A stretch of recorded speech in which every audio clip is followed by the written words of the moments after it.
Economic survey में लिखा है कि जिस बंदे की तनख्वाह 8,500 हो, यानी जो बंदा महीने के 8,500 कमाता है वो गरीब नहीं है। तो आप इनको बताओ कि मधुमती साहिबा, चाचा जी पाकिस्तान के ऊपर बैठ तो गए हो।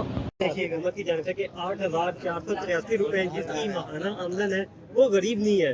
क्या 8,000 रुपए में एक गरीब शहरी का जो है वो जीना बसर हो सकता है, महीने का गुजारा कर सकता है? आपको याद है नीलाम घर एक प्रोग्राम होता था, अल्लाह बख्शे तारिक अजीज साहब को कहते थे ये वॉशिंग मशीन आपकी हुई।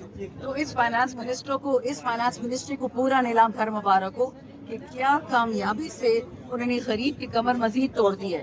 कह रहे हैं कि जो बंदा 8,500 रुपए कमाता है वो गरीब नहीं है। तो बस फिर आवाम से कहो चुप कर जाओ, आराम से अपनी कब्रों में खुद उतर जाओ, खुद कफन पहन लो, अपने आप पे मट्टी डाल दो, क्योंकि इन लोगों ने तो कह दिया कि आप गरीब नहीं। इतना बता सकती हूँ आपको कि इन्होंने जहाज के पेट्रोल पे, यानी मालदारों की गाड़ियों पे, जो जहाज में घूमता है ना मालदारी होगा, उस पे 100 रुपए कम कर दिए दिहाड़ी, और आपके मतलब जो आम पाकिस्तानी है उसकी मोटर बाइक पे 100 रुपया पेट्रोल बढ़ा दिया। तो आप मुझे बताएं इसमें अवाम दोस्ती किधर है? जो मैम बजट है उसमें गरीब आवाम के लिए जो सरकारी मुलाजमिन है 7.5% पार्लियामेंटेरियन की तनख्वाहों में जो है वो 400-400, 500 फीसद इजाफा किया जाएगा। तो कैसे गुजारा करेंगे? पार्लियामेंटेरियन की तनख्वाह में इजाफा किया जाएगा? पहले भी हो चुका है साल में। अभी तो मैंने कुछ नहीं सुना, और अगर अभी करेंगे मानेगा कौन?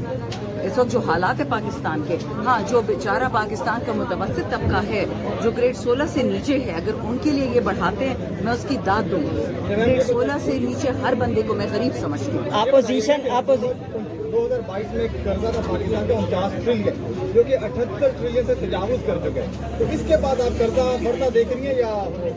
बेटा इस वक्त जो पाकिस्तानी बच्चा पैदा होता है वो 3.5 लाख रुपए मकरूज पैदा हो रहा है। तो आप मुझे बताएं, खाता है मरियम खाती है बिलावल, पैसे आपके बच्चे देंगे, आप लोग को ये कबूल है तो मुबारक।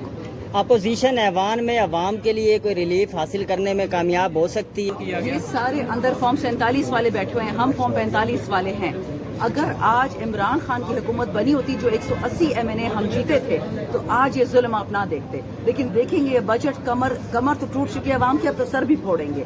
ये बेसिकली चाहते हैं जो अंग्रेज ने हमारे साथ किया, अंग्रेज यहाँ से गया नहीं, ये याद रखो, अंग्रेज अभी भी हमारे सर पे बैठा हुआ है। ये झूठ है कि अंग्रेज बात कहती हूँ। PTI के लिए मत निकलो, इमरान खान के लिए निकलो, मत निकलो, अपने बच्चों के लिए निकलो। गैरत है तो अपने बच्चों के लिए निकलो, वरना आपके बच्चों को भी खुदकुशी करनी पड़ेगी।